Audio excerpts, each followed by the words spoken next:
Soyez dans la joie et l'allégresse, c'est la nouvelle exhortation apostolique du pape François sur la sainteté. Et moi, je me demande, qu'est-ce qu'on a à nous dire exactement ici dans cette lettre? Alors, je suis allée voir un grand enthousiaste sur le sujet, l'abbé Denis Saint-Maurice. Bonjour, Débora, je suis content de te voir, mais je t'attendais. Je vois ça. Alors, ici, la sainteté, ça peut être n'importe qui. Hein? Lui, là, ça peut être votre voisin de palier. C'est ça que le pape François nous dit. Quand on célèbre la fête du 1er novembre, la Toussaint, bien, on nous rappelle qu'il y a beaucoup de gens qui sont au ciel, dont on ne connaît pas le dénouement, mais qui sont là. Ta grand-mère, probablement, pourrait être une sainte, la mienne, ma mère, mon père. Hein? Donc, tous appelés. Ça veut dire toi, tes enfants, tout ça. On va dire, ouais, mais je suis pas un saint. Je suis pas une sainte. Moi, je le sais, je suis pas un saint. Hein? OK, là, je suis pas un saint. Bon. Mais c'est parce qu'on a souvent l'impression que la sainteté, c'est la perfection et c'est faire des choses extraordinaires. La sainteté, c'est la recherche de la perfection et c'est d'accepter d'une façon extraordinaire la volonté de Dieu. Alors, qu'est-ce que c'est? C'est vivre l'Évangile au quotidien, s'engager à vivre les valeurs de l'Évangile. Et le pape a tout un chapitre, c'est-à-dire à peu près... je vais vous donner juste un petit exemple que je trouve très beau. Accepter chaque jour le chemin de l'Évangile, même s'il nous crée des problèmes, c'est cela, la sainteté. C'est-à-dire, on s'engage, quand on est conscient qu'on est des baptisés, des fils de Dieu, qu'il faut vivre les béatitudes d'une façon radicale. Ça veut dire quoi, radical? En quoi la charité chrétienne dépasse la simple charité humaine? Quelqu'un qui décide de vivre les valeurs de l'Évangile, il est prêt à le faire simplement parce que ça plaît à Dieu, même si ça lui déplaît totalement. Et ça demande du courage. Et le pape insiste beaucoup sur tout l'exercice de la force, vouloir, la persévérance dans le bien, l'optimisme, sourire, la joie, ça c'est important. Un saint qui n'a pas de joie, j'en connais pas. Hein? La miséricorde. Lui, il le résume par le critère de la sainteté, c'est la miséricorde.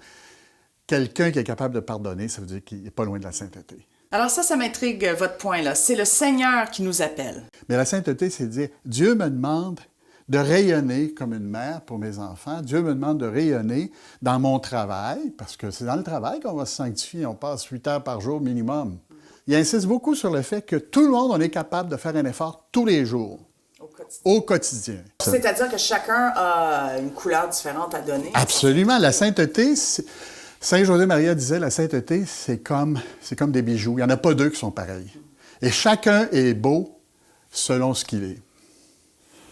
Et le pape nous parle aussi de certains ennemis à la sainteté. Oui. Bien, les ennemis, il y a les ennemis intérieurs, nos petits diables à nous autres. La paresse, l'anxiété, et il y en a un qu'il nomme nominalement, hein? Vous le connaissez comme moi, et c'est important d'en parler, parce qu'il dit, Satan tend à nous séduire pour attirer notre attention et nous séparer de Dieu. Et le pape dit, si on veut réussir à vivre une vie sainte, il faut tenir compte qu'on a besoin de l'aide de l'Église, des sacrements, recevoir l'Eucharistie, aller à la Sainte Messe, parce qu'on ne peut pas y arriver tout seul. Alors, c'est bien beau tout ça, en théorie sur un tableau, mais dans la vraie vie... Bien, regarde, on va aller voir où il y en a. On va voir où ça se vit, la sainteté. La sainteté sur le terrain. Ben, on y va. On va trouver où se trouvent les saints du 20e siècle. J'ai bien hâte de voir ça. Tu les as vus tous les jours sans le savoir. La sainteté consiste à chercher volontairement Dieu, pas juste à dire, bon, ben, je suis bon, c'est correct. Ça, c'est pas la sainteté, c'est la bonté. C'est deux choses qui vont ensemble, mais qui sont pas nécessairement toujours ensemble.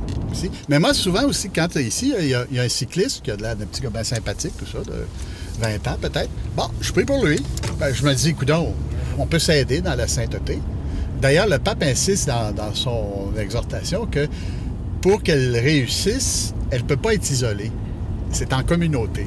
Hein? Que la communion des saints favorise la sainteté. Prier pour les autres, ça me rapproche de la sainteté? Ah oui, absolument. On ne peut pas dire, moi, je vais devenir saint, là, puis les autres, je m'en fous. Hein? Si on ne s'occupe pas des autres, on n'est pas vraiment saint. C'est ça la question. C'est que la sainteté demande tout. Absolument tout.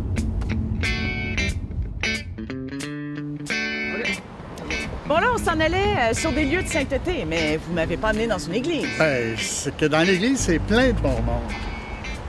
Il y en a des saints là-bas. Mais par ici, il y en a d'autres qu'on ignore ou d'autres qui sont en devenir.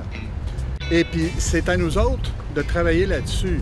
En partie, à travers nos interactions avec tout le monde, mais aussi d'aider les gens qui sont autour de nous à réaliser que le Seigneur les appelle ici, dans le milieu de la rue. Hein? C'est-à-dire qu'il n'y a pas d'endroit où on ne peut pas être un saint.